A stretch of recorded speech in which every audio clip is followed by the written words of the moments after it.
Hello friends, welcome back to my channel Banking Digits. आज हम लोग डिस्कस करेंगे एंटी डंपिंग ड्यूटी क्या होता है। एंटी डंपिंग ड्यूटी एक तरह का टैक्स ड्यूटी है जो गवर्नमेंट लगाती है इंपोर्टेड गुड्स पर, जब उन गुड्स को किसी दूसरे देश से बहुत कम प्राइस पे इंपोर्ट किया जाता है। ये कम प्राइस लोकल मार्केट प्राइस या मैन्युफैक्चरिंग कॉस्ट से भी कम हो सकता है। इसका मेन पर्पस ये होता है कि लोकल इंडस्ट्रीज को प्रोटेक्ट किया जा सके जो अनफेयर कंपटीशन फेस कर रही होती है।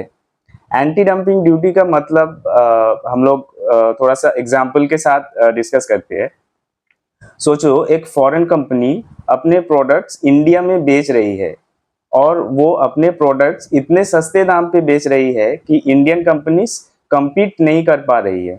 ये सिचुएशन तब होती है जब फॉरेन कंपनीज अपने प्रोडक्ट्स का प्राइस इंटेंशनली कम कर देती है ताकि वो इंडियन मार्केट में अपना मोनोपोली बना सके।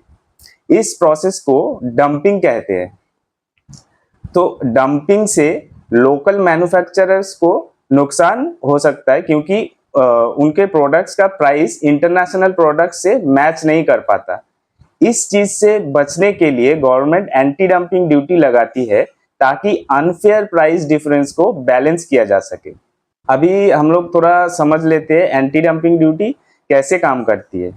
जब गवर्नमेंट को लगता है कि किसी प्रोडक्ट पे डंपिंग हो रही है तो वो इन्वेस्टिगेशन करती है। अगर इन्वेस्टिगेशन से ये प्रूव होता है कि फॉरेन गुड्स का प्राइस अनफेयरली कम है और उसके वजह से डोमेस्टिक इंडस्ट्री को नुकसान हो रहा है, तो गवर्नमेंट उस पे एंटी डंपिंग ड्यूटी लगाती है।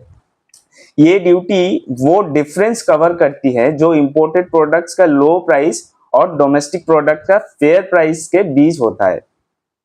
एग्जाम्पल के लिए, अगर एक चाइनीज कंपनी अपने स्टील प्रोडक्ट्स को इंडिया में बहुत ही कम प्राइस में बेच रही है और इस वजह से इंडियन स्टील कंपनीज को लॉस हो रहा है, तो गवर्नमेंट उस पे एंटी डंपिंग ड्यूटी इंपोज कर सकती है ताकि प्राइस डिफरेंस बैलेंस हो जाए। अभी हम लोग कुछ इंपॉर्टेंट पॉइंट पे डिस्कस कर लेते हैं। एंटी डंपिंग ड्यूटी लगाने के फायदे लोकल इंडस्ट्रीज को प्रोटेक्ट करना है।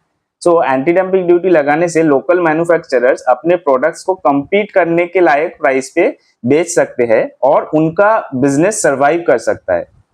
सेकेंड है, अनफेयर ट्रेड प्रैक्टिस को ये रोकता है। ये ड्यूटी उन फॉरेन कंपनीज को रोकती है जो अपने प्रोडक्ट्स को अनफेयरली लो प्राइस पे बेचकर इंडियन मार्केट पे अपना मोनोपोली बनाने की कोशिश कर रही होती है। थर्ड पॉइंट है इकोनॉमिक स्टेबिलिटी। जब लोकल बिजनेसेस को सेफगार्ड मिलता है तो वो ज्यादा जॉब्स क्रिएट कर सकते हैं और इकोनॉमी को कंट्रीब्यूट कर सकते हैं। एंटी डंपिंग ड्यूटी लगाने से इकोनॉमी स्टेबल रहती है और लोकल इंडस्ट्रीज को ग्रोथ का मौका मिलता है। सो एंटी डंपिंग ड्यूटी का इम्पैक्ट क्या है? एंटी डंपिंग ड्यूटी लगाने से इंपोर्टेड गुड्स का प्राइस बढ़ जाता है, जिससे फॉरेन कंपनीज को अपने प्रोडक्ट्स कम प्राइस में बेचना मुश्किल हो जाता है। इस वजह से लोकल मैन्युफैक्चरर्स को एक लेवल प्लेइंग फील्ड मिलता है।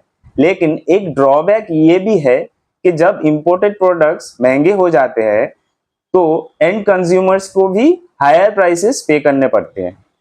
सो कंक्लूजन क्या है? एंटी डंपिंग ड्यूटी एक इम्पॉर्टेंट टूल है जो गवर्नमेंट यूज करती है ताकि लोकल इंडस्ट्रीज को अनफेयर कंपटीशन से बचाया जा सके। ये ड्यूटी इंश्योर करती है कि फॉरेन कंपनीज अपने प्रोडक्ट्स को लोकल मार्केट में सस्ते दाम पे बेचकर लोकल बिजनेसेस को नुकसान ना पहुंचाए। इसे लोकल इकोनॉमी को सपोर्ट मिलता है और डोमेस्टिक इंडस्ट्रीज को ग्रोथ का एक फेयर चांस मिलता है।